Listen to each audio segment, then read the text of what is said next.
Hello and welcome to Doing More. I'm Erica Cardenas. May is a time we nationally recognize the importance of mental and behavioral health awareness. It's a time to educate, inspire, and grow our mental well-being. The month of May was designated National Mental Health Awareness Month in 1949 by U.S. Congress due to the increased number of veterans suffering from mental illnesses after returning from World War II. The goal is to raise awareness about mental illness and to reduce the stigma that surrounds it. During this month, the nation strives to educate the community about the importance of mental health and how it affects us all, especially our youth.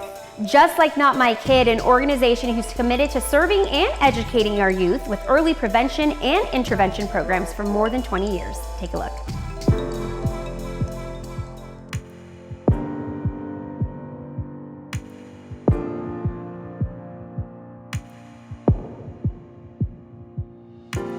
notMYkid is a local nonprofit organization. We're based out of Scottsdale and we serve statewide here in Arizona. notMYkid was founded over 20 years ago by Steve and Debbie Moak, who they really started this organization based off their own lived experience as parents with a child who had substance use and mental health. And so with that, our mission is to really ensure that every kid thrives by inspiring positive life choices. And we do that through educating, inspiring, and really working with the community around mental health and substance use issues that our kids are experiencing.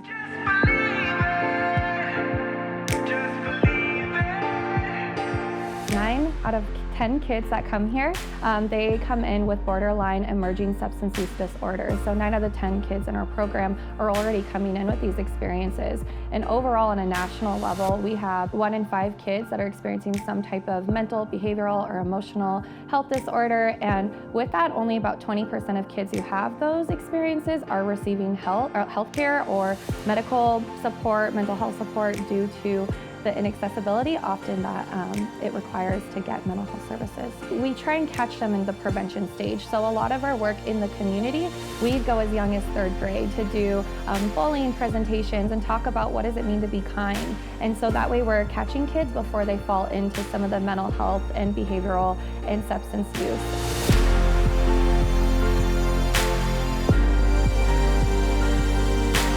notMYkid, we are in the community. So once again, in our schools, if you're a notMYkid school, that means you have us in your 3rd grade, 4th grade, all the way up to high school doing large assemblies on these really important topics.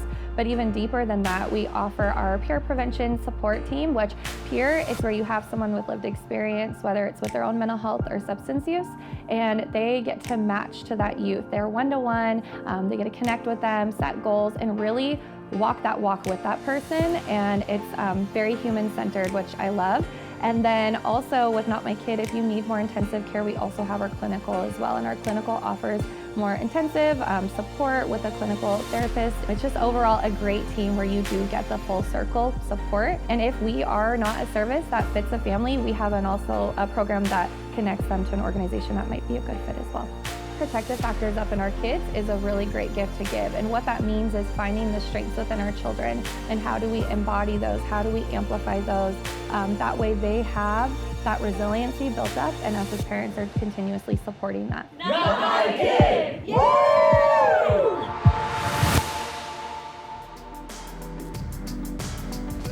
notMYkid is committed to provide an array of programs and training that focuses on substance abuse, vaping, bullying, relationships, trauma, body image, mental health, and internet safety for youth, adults, and the community at large.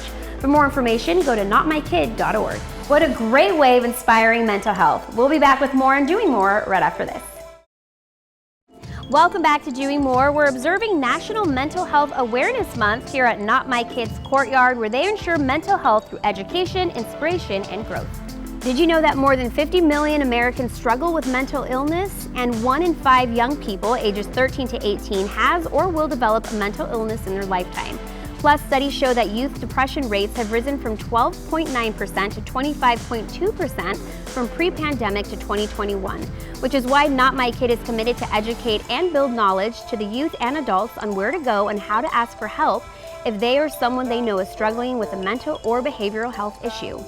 We visited Casa Las Vegas, an organization that supports and promotes court-appointed volunteer advocacy for abused and neglected children, just like Keith Wingate. Take a look.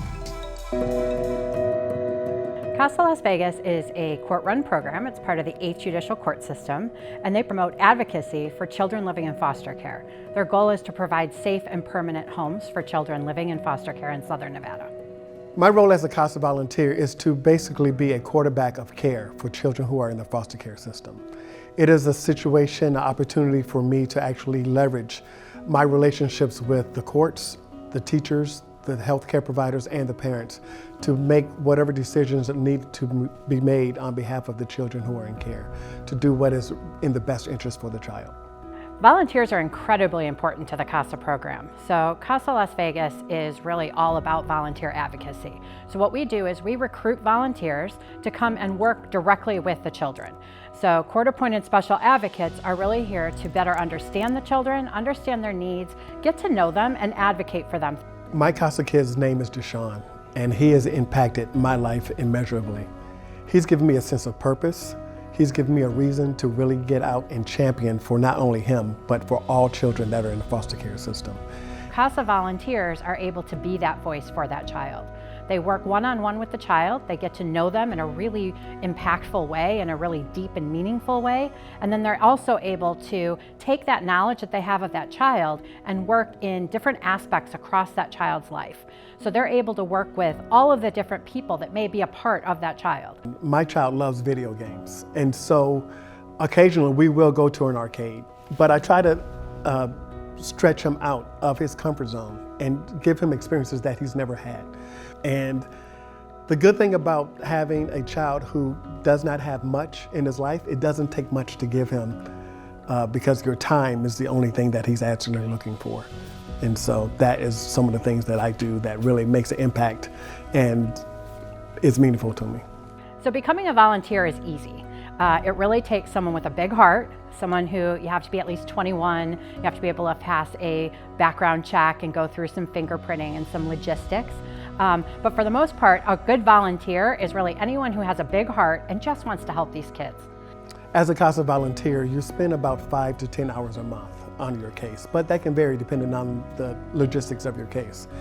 I can say that the best thing that I've learned is that you can embed your time with the children in your lives, with your everyday life.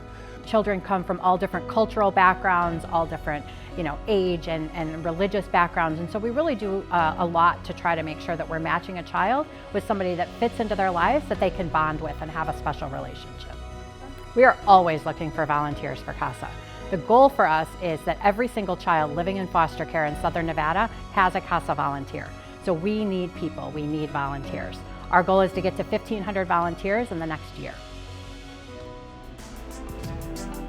CASA volunteers establish a relationship with children by getting to know his or her unique history while providing consistency and stability during an extremely difficult time in their lives. For more information, go to casalasvegas.org. We caught up with the Lucky Duck Foundation, an organization that's alleviating the suffering of San Diego County's homeless population. Nobody can thrive on the streets, period. It's not safe or humane or compassionate for anybody. Our mission is to alleviate the suffering of homelessness throughout San Diego County. We raise money to fund, activate, or lead high-impact homelessness programs. We don't pursue government dollars, we pursue government to do its job while raising private donations, and anything we're able to do is through the generosity of corporations, individuals, other foundations.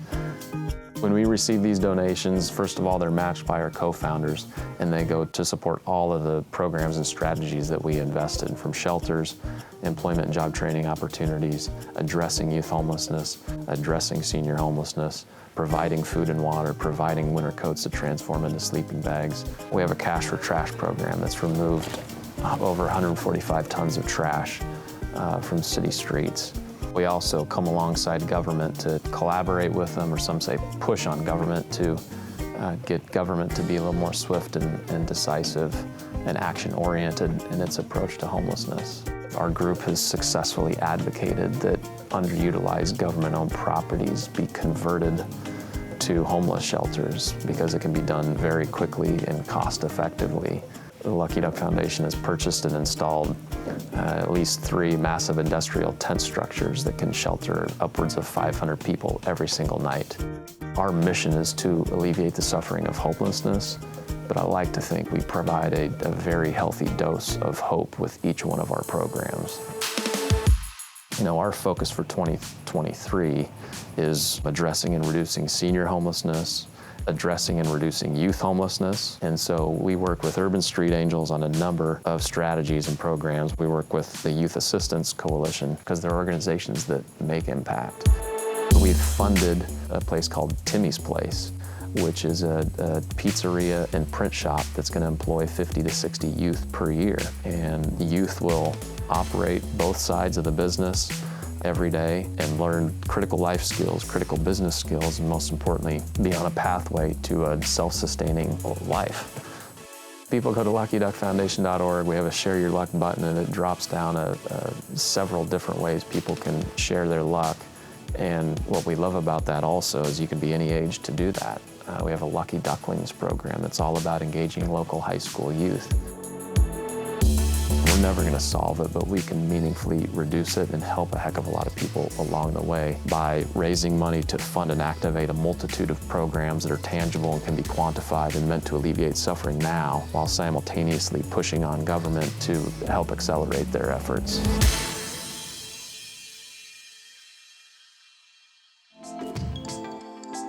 Don't go away, we'll be right back.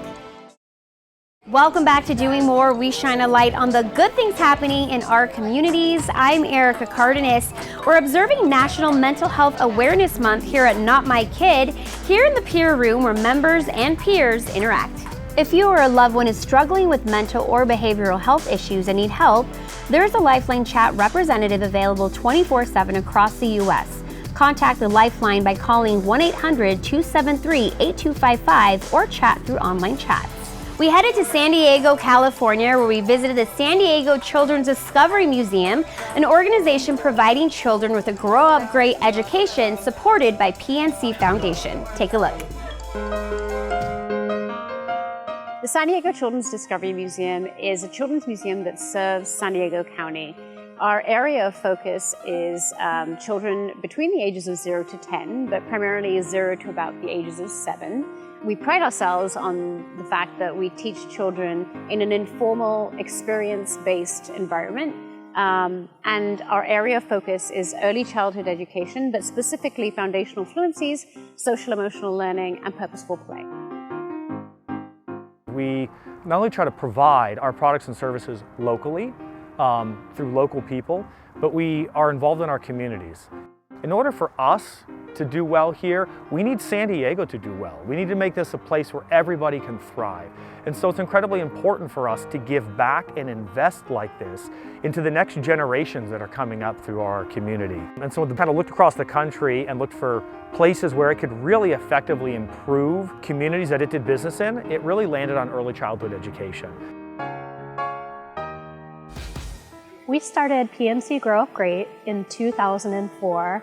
It is now a $500 million bilingual early education program, all focused on reaching young children from birth to age 5, with a particular emphasis on reaching low and moderate income children to help prepare them for school and life. Here in San Diego, we are trying to take that initiative and give back into San Diego in the early childhood education space. And we've been looking for partners. And that's how we got to the San Diego Children's Museum. It's actually our first partnership with the Grow Up Great program here in San Diego, and we couldn't think of a better partner. They specifically have a new mobile unit where they bring STEM-related educational services to kids that can't make it to the museum. And so it's a great way to reach out to a lot of the underserved community in San Diego. I think I'm going to build a castle. We're so excited to be partnering with PNC and specifically their Grow Up Great program. The reason why it's such a great fit is we share the focus of serving children between the ages of 0 to 5. We also share a joint mission in serving children who are underserved and also extending that across the entire community. We both believe in bringing innovative platforms of learning to children all over the county. Let's see if you can make a fort big enough for one person to be inside it. Okay. At a national level, the PNC employees are incredibly involved with our Grow Up Great initiative. We've donated over 1 million hours of our time investing in communities across the country. So we'll be doing days of service, going out and working with the museum and the kids in our community. It has to stand for 5 seconds. 1, 2, 3, 4, 5. Now let's take a look at Murray Lampert, a family-owned company that designs and builds beautiful San Diego homes.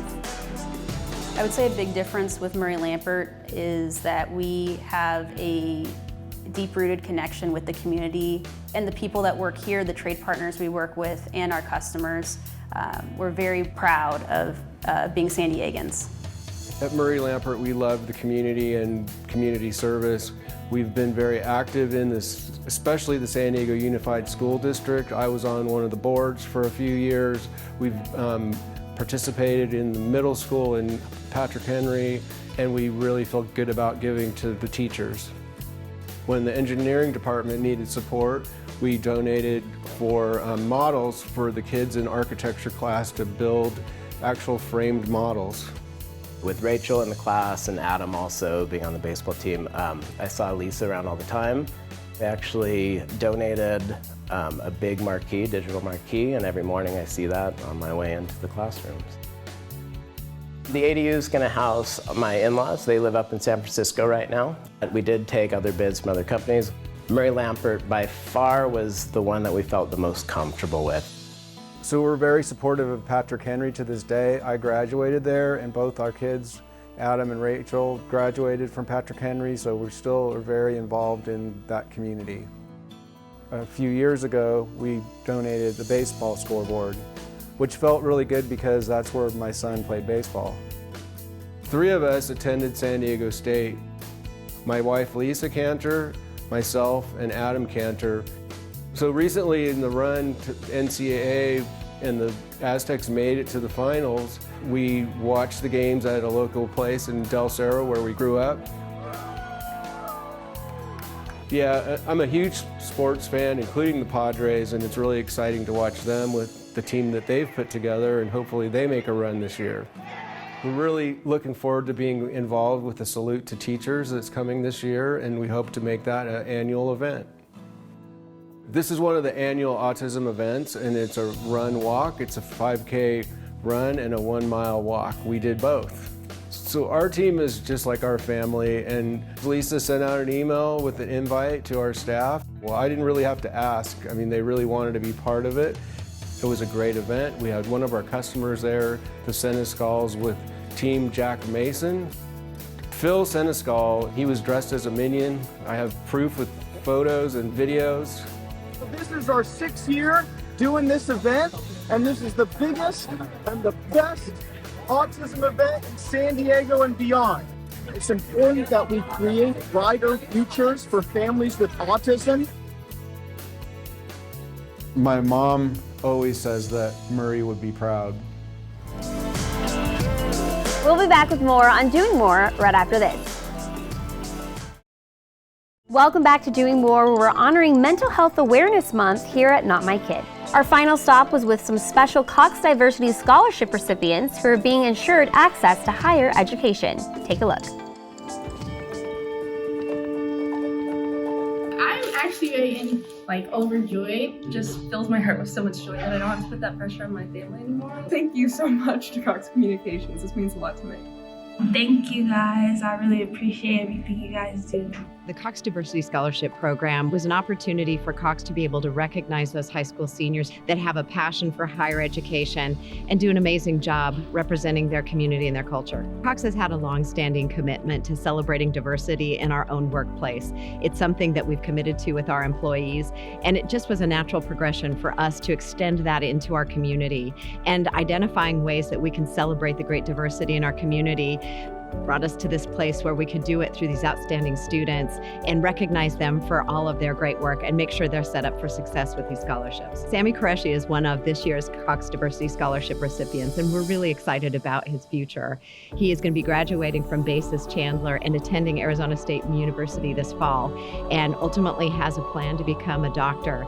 And we're so excited that we're able to support him in this journey and know he's going to do great things in his community and in his world. My name is Sammy Qureshi. I'm a senior attending Basis Casey Chandler, and I'm planning on going to ASU with a major in biological sciences. I received a scholarship from Cox University for $3,500, a check, and some goodies. I think it's a sign of both help financially and like mentally.